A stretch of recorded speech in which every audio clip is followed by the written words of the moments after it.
नमस्कार दोस्तों, शिव महापुराण महात्म्य के अध्याय 4 में आपका स्वागत है।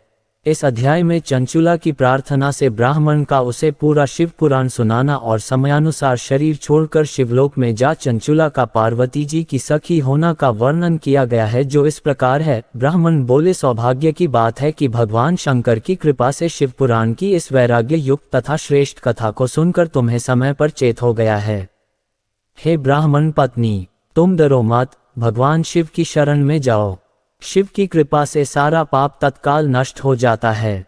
मैं तुमसे भगवान शिव की कीर्ति कथा से युक्त उस परम वस्तु का वर्णन करूंगा, जिससे तुम्हें सदा सुख देने वाली उत्तम गति प्राप्त होगी।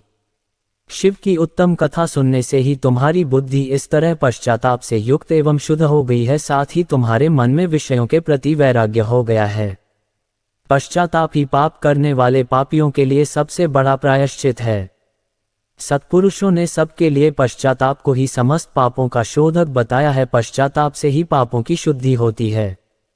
जो पश्चाताप करता है वही वास्तव में पापों का प्रायश्चित करता है, क्योंकि सत्पुरुषों ने समस्त पापों की शुद्धि के लिए जैसे प्रायश्चित का उपदेश किया है, वह सब पश्चाताप से संपन्न हो जाता है।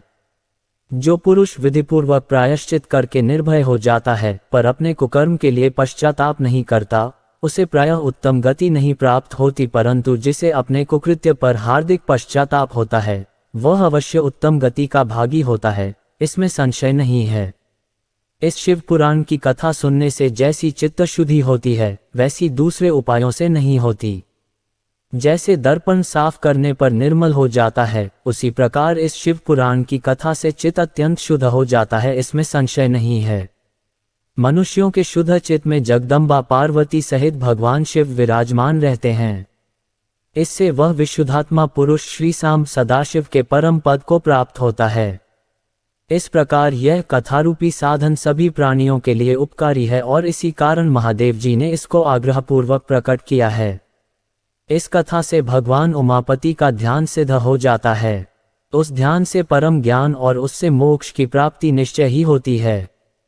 भगवान शंकर के ध्यान में मग्न हुए बिना भी यदि कोई इस कथा को मात्र सुनता है, वह दूसरे जन्म में भगवान के ध्यान को सिद्ध कर परम पद को पा लेता है। इस कथा के श्रवण से भगवान शंकर के ध्यान को प्राप्त कर पश्चाताप करने वाले पापी पुरुष सिद्धि को प्राप्त हो गए हैं। इस उत्तम कथा का श्रवण समस्त मनुष्यों के लिए कल्याण का बीज है। अतः यथोचित शास्त्रोक्त मार्ग से इसकी आराधना अथवा सेवा करनी चाहिए। ये कथा श्रवण भव बंधन रूपी रोग का नाश करने वाला है। भगवान शिव की कथा को सुनकर फिर अपने हृदय में उसका मनन एवं निधिध्यासन करने से पूर्णतया चित्त शुद्धि हो जाती है। चित्त शुद्धि होने से महेश्वर की भक्ति अपने दोनों पुत्रों ज्ञान और वैराग्य के साथ निश्चय ही प्रकट होती है। तत्पश्चात महेश्वर के अनुग्रह से दिव्य मुक्ति प्राप्त होती है, इसमें संशय नहीं है। जो शिव भक्ति से वंचित है उसे पशु समझना चाहिए, क्योंकि उसका चित्त माया के बंधन में आसक्त है, वह निश्चय ही संसार बंधन से मुक्त नहीं हो पाता। हे ब्राह्मण पत्नी, इसलिए तुम विषयों से मन को हटा लो और भक्तिभाव से भगवान शंकर को इस परम पावन कथा को सुनो। परमात्मा शंकर की इस कथा को सुनने से तुम्हारे चित्त की शुद्धि होगी और उससे तुम्हें मोक्ष की प्राप्ति हो जाएगी। निर्मल चित्त से भगवान शिव के चरणारविंदों का चिंतन करने वाले की एक ही जन्म में मुक्ति हो जाती है, यह मैं तुमसे सत्य सत्य कहता हूँ। सूत जी बोले, शौनक, इतना कहकर वे श्रेष्ठ शिव भक्त ब्राह्मण मौन हो गए। उनका हृदय करुणा से आर्द्र हो गया था। वे शुद्धचित महात्मा भगवान शिव के ध्यान में मग्न हो गए। तदनंतर बिंदु की पत्नी चंचुला मन ही मन प्रसन्न हो उठी। ब्राह्मण का उक्त उपदेश सुनकर उसके नेत्रों में आनंद के आंसू छलक आए थे। वह ब्राह्मण पत्नी चंचुला हर्षित हृदय से उन श्रेष्ठ ब्राह्मण के चरणों में गिर पड़ी और हाथ जोड़कर बोली, मैं कृतार्थ हो गई। तत्पश्चात उठकर वैराग्य युक्त तथा उत्तम बुद्धि वाली वह स्त्री, जो अपने पापों के कारण आतंकित थी, उन महान शिवभक्त ब्राह्मण से हाथ जोड़कर गदगद वाणी में कहने लगी, हे ब्राह्मण, हे शिवभक्तों में श्रेष्ठ, हे स्वामिन, आप धन्य हैं, परमार्थदर्शी हैं और सदा परोपकार में लगे रहते हैं, इसलिए आप श्रेष्ठ साधु पुरुषों में प्रशंसा के योग्य हैं। हे साधो, मैं नरक के समुद्र में गिर रही हूँ, आप मेरा उद्धार कीजिए, उद्धार कीजिए। पौराणिक अर्थतत्व से संपन्न जिस सुंदर शिव पुराण की कथा को सुनकर मेरे मन में संपूर्ण विषयों से वैराग्य उत्पन्न हो गया, उसी इस शिव पुराण को सुनने के लिए इस समय मेरे मन में बड़ी श्रद्धा हो रही है। सूत जी बोले। ऐसा कहकर हाथ जोड़ उनका अनुग्रह पाकर चंचुला उस शिव पुराण की कथा को सुनने की इच्छा मन में लिए उन ब्राह्मण देवता की सेवा में तत्पर हो वहां रहने लगी। तदनंतर शिव भक्तों में श्रेष्ठ और शुद्ध बुद्धि वाले उन ब्राह्मण देवता ने उसी स्थान पर उस स्त्री को शिव पुराण की उत्तम कथा सुनाई। इस प्रकार उस गोकर्ण नामक महाक्षेत्र में उन्हीं श्रेष्ठ ब्राह्मण से उसने शिव पुराण की वह परम उत्तम कथा सुनी, जो भक्ति, ज्ञान और वैराग्य को बढ़ाने वाली तथा मुक्ति देने वाली है। उस परम उत्तम कथा को सुनकर वह ब्राह्मण पत्नी अत्यंत कृतार्थ हो गई। उन सद्गुरु की कृपा से उसका चित्त शीघ्र ही शुद्ध हो गया। भगवान शिव के अनुग्रह से उसके हृदय में शिव के सगुण रूप का चिंतन होने लगा। इस प्रकार सद्गुरु का आश्रय लेकर उसने भगवान शिव में लगी रहने वाली उत्तम बुद्धि पाकर शिव के सच्चिदानंदमय स्वरूप का बारंबार चिंतन आरंभ किया। वह प्रतिदिन तीर्थ के जल में स्नान करके जटा और वल्कल धारण करने लगी तथा समूची देह में भस्म लगाकर रुद्राक्ष के आभूषण धारण करने लगी। वह भगवान शिव के नाम जप में लगी रहती थी। संयमित वाणी और अल्पाहार करते हुए गुरु के बताए मार्ग से वह शिव जी को प्रसन्न करने लगी।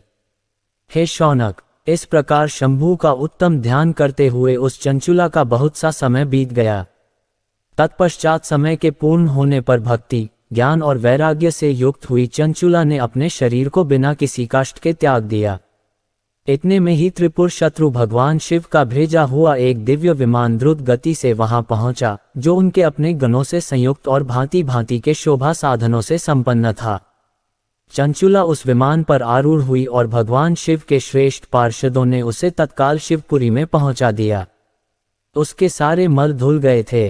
वह दिव्य रूपधारिणी दिव्यांगना हो गई थी। उसके दिव्य अवयव उसकी शोभा बढ़ाते थे।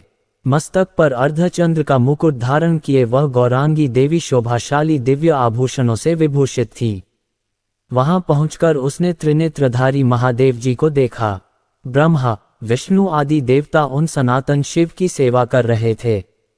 गणेश, भृंगी, नंदीश, वीरभद्रेश्वर आदि गण उत्तम भक्ति के साथ उनकी उपासना कर रहे थे। उनकी अनकौंती करोड़ों सूर्यों के समान प्रकाशित हो रही थी। कंठ में नील चिन्ह शोभा पाता था। उनके 5 मुख थे और प्रत्येक मुख में 3-3 नेत्र थे। मस्तक पर अर्धचंद्राकार मुकुट शोभा देता था। उन्होंने अपने वामांग में गौरी देवी को बिठा रखा था, जो विद्युत पुंज के समान प्रकाशित थीं। गौरीपति महादेव जी की कांति कपूर के समान गौर थी। उन्होंने सभी अलंकार धारण कर रखे थे। उनका सारा शरीर श्वेत भस्म से भासित था। शरीर पर श्वेत वस्त्र शोभा पा रहे थे। वे अत्यंत उज्ज्वल वर्ण के थे। इस प्रकार परम उज्ज्वल भगवान शंकर का दर्शन करके वह ब्राह्मण पत्नी चंचुला बहुत प्रसन्न हुई। अत्यंत प्रीतियुक्त होकर उसने बड़ी उतावलीपन के साथ भगवान को बारंबार प्रणाम किया।